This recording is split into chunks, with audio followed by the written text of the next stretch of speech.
Glória a Deus, glória a Jesus, louvado, engrandecido e exaltado seja o nome santo do nosso Senhor e Salvador Jesus Cristo. Pela graça e misericórdia de Deus, mais um momento, o Senhor nos preparou para que estivéssemos aqui para meditarmos na sua palavra.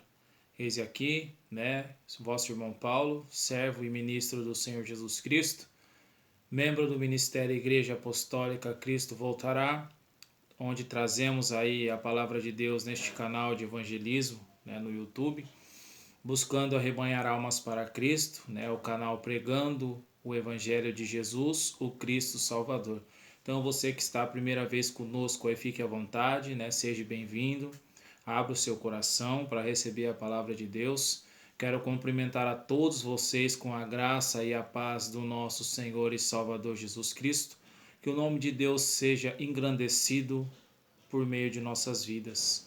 Hoje nós temos, pela graça de Deus, mais uma palavra gloriosa para nós estarmos a meditar, uma palavra santa, uma palavra poderosa. Desde já eu quero convidar então a todos vocês, varão e varoa, servo e serva de Deus, você que está aí em busca de algo da parte de Deus e se deparou conosco, abra a tua Bíblia, abra o teu coração e vamos meditar. Palavra de Deus para nossa meditação neste dia se encontra no Evangelho de Cristo, segundo escreveu nosso irmão Mateus, capítulo 16, do versículo 1 ao 4, para a glória de Deus. Então vamos fazer a leitura. Evangelho de Cristo, segundo escreveu nosso irmão Mateus, capítulo 16, do versículo 1 ao versículo 4. E chegando-se os fariseus e os saduceus para o tentarem, pediram-lhe que lhes mostrasse algum sinal do céu. Mas ele respondendo, disse-lhes: Quando é chegada a tarde, dizeis, haverá bom tempo, porque o céu está rubro. E pela manhã, hoje haverá tempestade, porque o céu está em um vermelho sombrio. Hipócritas, sabeis diferenciar a face do céu, e não conheceis os sinais dos tempos? Uma geração má e adúltera pede um sinal, e nenhum sinal lhe será dado, senão o sinal do profeta Jonas, e deixando-os, retirou-se. Veja só, caro amigo, amiga, familiar, servo e serva de Deus, você que está aí em busca de uma palavra de Deus e se deparou conosco neste momento. Veja só a palavra de Deus, uma palavra gloriosa, palavra da parte do nosso Cristo. E chegando-se ali os fariseus e os saduceus para o tentarem, pediram-lhe que lhes mostrasse um sinal do céu. Só para vocês terem uma noção, os fariseus e os saduceus, eles eram cada um uma seita, Os fariseus uma seita, os saduceus outra seita. Eles divergiam em pontos, eles não tinham um pleno e total entendimento de todos os pontos que ele acreditavam. Suponhamos nós que de 10 pontos, em 8 pontos eles divergiam, em 2 pontos eles criam ali, na mesma coisa, assim dizendo. E só que veja só, quando era para se unir contra Jesus Cristo, quando era para se unir contra o Mestre, aí eles esqueciam todas as suas divergências, eles esqueciam todos os pontos que eles não tinham entendimentos e tornavam-se um só, Tornavam-se um só para se unir contra o Mestre. Tanto que a própria palavra de Deus nos relata que chegando-se os fariseus e os saduceus para o tentarem, não foram ali para pedir uma oração, não foram ali para escutar a sua palavra, não foram ali em busca de salvação, de libertação, de cura, do caminho, da verdade, da vida. Eles foram ali para o tentarem, tanto fariseus quanto saduceus. Mesmo eles divergendo em vários pontos ali da sua doutrina, da sua seita, quando era para acusar Jesus Cristo, para o tentar, para buscar ocasião contra ele, eles se tornavam automaticamente um povo só. O mesmo pensamento, o mesmo entendimento, para destruir, ou tentar. Nós sabemos que o inimigo tentou e não conseguiu, porque o Mestre vive até hoje, para tentar fazer alguma coisa de mal contra o Senhor Jesus Cristo. Eles se uniram, e tornavam-se um povo só, sem briga e nem contenda. E se ajuntaram ali para tentar Jesus Cristo, rogando-lhe, pedindo-lhe que lhes mostrasse um sinal do céu. Eles queriam ver alguma coisa, né? Eles queriam ver algo extraordinário, algo espetacular, né? Para que eles pudessem crer naquela nova doutrina, entre aspas, que estava chegando-se ali. Jesus Cristo, ele não veio de uma hora para outra, como nasce crianças a todo momento em todo mundo. Jesus Cristo veio por intermédio de revelação, por intermédio de profecias, por intermédio de muitas palavras ditas pelos profetas, pelos salmos e pela lei, né? Então já era alguém aguardado, já era alguém esperado, já era alguém que bastava se meditar um pouco ali nos livros da lei, né, nos salmos e nos profetas, que saberia que o Cristo viria, e viria de uma forma a qual estava escrita, e foi como Jesus Cristo veio. Então eles se reuniram ali para tentar a Cristo, pedindo-lhe um sinal dos céus, né?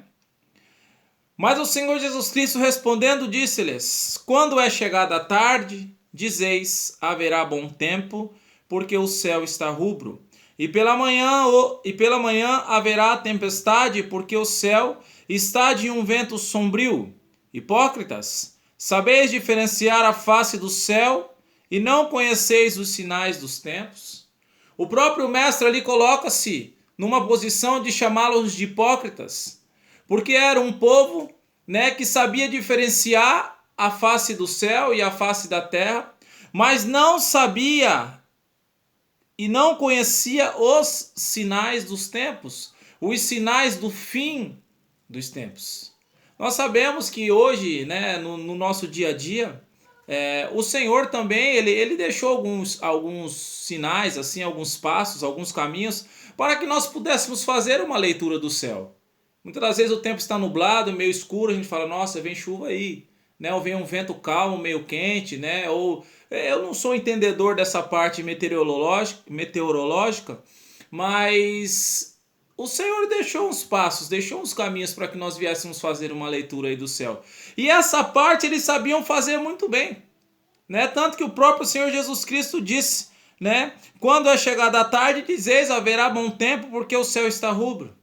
E pela manhã, hoje haverá tempestade, porque o céu está em um vermelho sombrio. Hipócritas, sabeis diferenciar a face do céu e não conheceis os sinais dos tempos? Então eles sabiam muito bem ali diferenciar os sinais dos céus, mas não conheciam os sinais dos tempos. E com toda a sua hipocrisia, com toda a sua vaidade, com toda a sua arrogância, pediram um sinal para Jesus Cristo. E o mestre chegando e falando, uma geração má e adúltera pede um sinal, e nenhum sinal lhe será dado senão o sinal do profeta Jonas, e deixando-os retirou-se. Quem aí já leu o profeta Jonas vai conhecer um pouco a respeito da sua história. O nosso Senhor misericordioso, né, chamou e enviou o profeta Jonas para que pregasse a palavra contra a grande cidade de Nínive, porque tinha se corrompido, seus pecados chegavam aos céus e o Senhor intentava destruí-la. E o Senhor não faz nada antes de revelar aos teus santos profetas, né? E o Senhor ali revelou que ele iria fazer este mal e enviou Jonas para que levasse este comunicado até aquela cidade. Mas Jonas recusou-se, né, fazer este trabalho, e em vez de ir para Nínive, ele foi para Tarsis, procurou ir para outro lugar. E resumindo a história, levantou-se uma grande tempestade, ele foi lançado ao mar para que aquela tempestade se acalmasse. Um grande peixe o engoliu e ele passou ali 3 dias e 3 noites no ventre daquela baleia, né? E dali de dentro do ventre da baleia ele levantou sua oração, ele se arrependeu, ele pediu misericórdia. E o Deus Santo, o Deus dos céus, usou de misericórdia para com ele, né? E fez com que o peixe ali o cuspisse, o vomitasse na praia de Nínive, onde era para ele fazer a obra de Deus.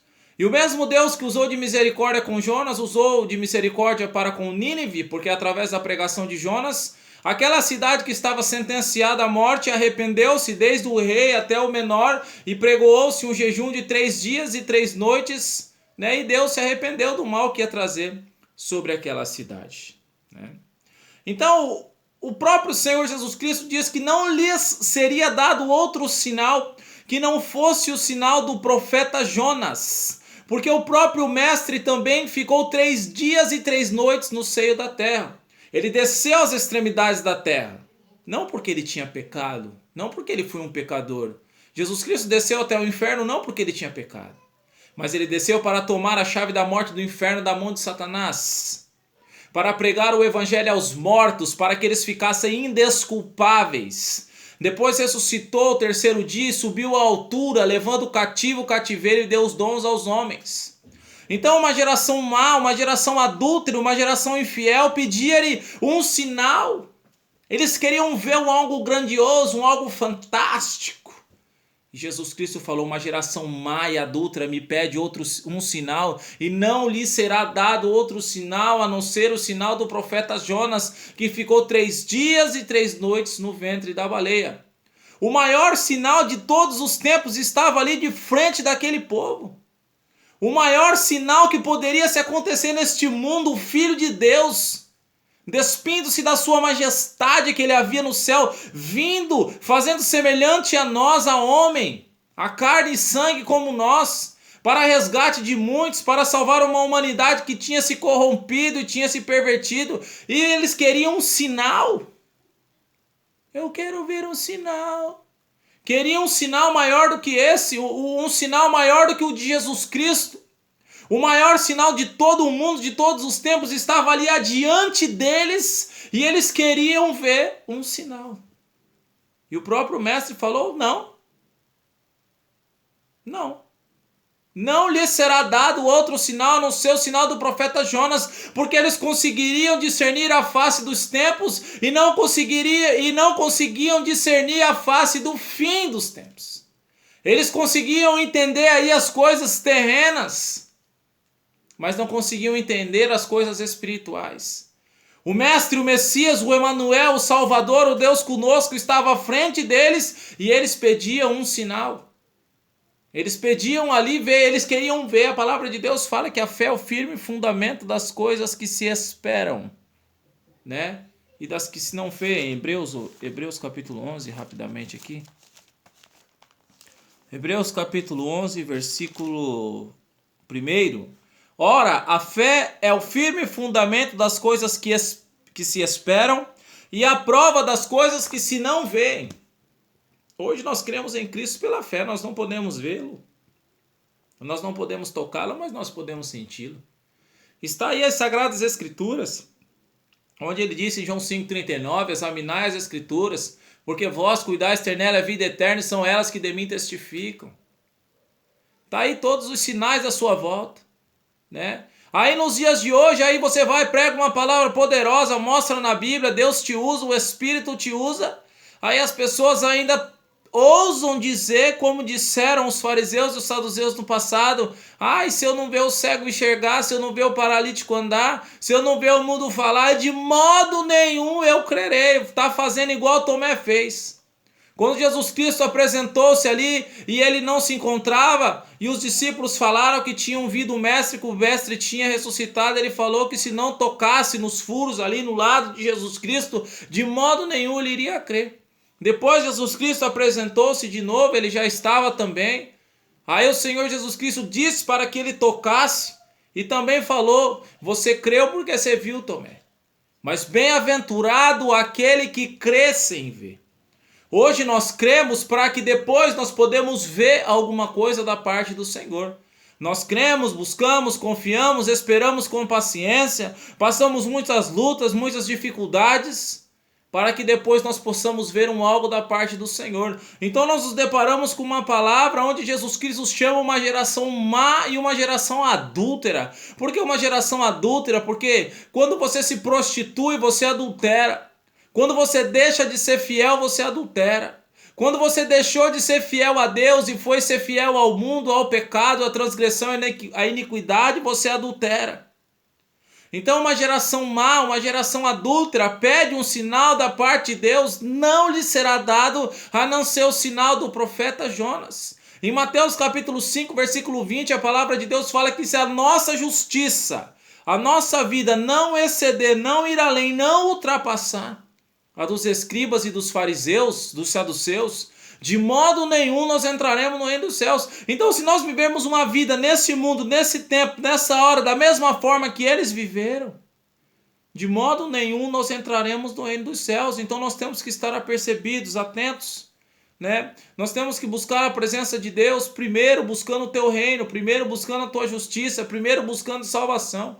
Porque as demais coisas não serão acrescentadas. Não adianta a gente querer fazer barganha com Cristo, com Deus. Me dá isso que eu te dou aquilo. Pelo contrário, Cristo já morreu por nós. O que mais que nós queremos? Deus ainda é tão misericordioso que quando nós buscamos a sua presença, Ele ainda não deixa nos faltar nada, né? Então, não faça como esse povo fez. O maior sinal já veio, já retornou aos céus e há de voltar para buscar a sua igreja. Um povo seu, especial, um povo zeloso, um povo de boas obras. Nós sabemos que as pessoas não têm crido, infelizmente, uma pequena minoria tem acreditado, como diz a Escritura. Mas nós não podemos deixar de crer por causa dos outros. Nós não andamos segundo o curso do mundo, nem segundo o ditado ou a palavra do mundo, mas sim segundo a palavra de Deus. Muitos têm tido a promessa de Deus, né, a volta de Cristo por tardia. Pelo contrário, ele tem sido longânimo, não querendo que esse povo se perca, mas que todos venham a se salvar-se, como está escrito lá no final da Bíblia, na segunda carta do apóstolo Pedro, no capítulo 3, no versículo 9, diz assim: o Senhor não retarda a sua promessa, ainda que alguns a tenham por tardia, mas é longânimo para convosco, não querendo que alguns se percam, senão que todos venham a arrepender-se. Então o Senhor não tem retardado a sua promessa, pelo contrário, ele tem sido longânimo, misericordioso, paciente, esperando que o povo venha arrepender-se. Porque a vontade de Deus não é que o povo se perca, mas sim que o povo se salve, mas também não vai obrigar e forçar ninguém. As pessoas estão aí, né, de lá para cá, daqui para lá, querendo ver um sinal, querendo ver alguma coisa para poder crer no Senhor. Não lhe será dado outro sinal. Nós já temos a revelação da Bíblia, nós já temos a revelação do Espírito Santo, nós já temos a revelação da palavra de Deus na boca dos seus pequeninos, né? Nós temos convite, ministério de evangelismo, nós temos este ministério de evangelismo na rede social para rebanhar almas para o Senhor Jesus Cristo. Só que mesmo assim muitos têm fechado os corações e não têm vindo para a presença de Deus. Nós temos um tempo determinado por Deus onde nós teremos que comparecer diante do teu tribunal. Então não deixe para amanhã o que Deus te permite hoje, te concede hoje. Venha para Cristo enquanto há tempo, enquanto há fôlego de vida e esperança, né? Invocai ao Senhor enquanto está perto, buscai-o enquanto se pode achar, né? Isaías 55:6, a palavra de Deus nos relata, profeta Isaías 55:6, buscai ao Senhor enquanto se pode achar, e invocai-o enquanto está perto. O maior sinal de todos os tempos estava tão perto daquele povo, e o povo não pôde compreender, não pôde entender, porque amavam mais a glória dos homens e a glória deste mundo do que a glória de Deus. Então vamos ser diferentes, vamos exceder em justiça, né? Vamos fazer a obra de Deus enquanto há tempo, para que o nome do Senhor seja glorificado. Então fico com esta palavra, até o próximo vídeo, com a permissão do nosso Deus. Fica aqui vosso irmão Paulo, membro do Ministério Igreja Apostólica. Cristo voltará.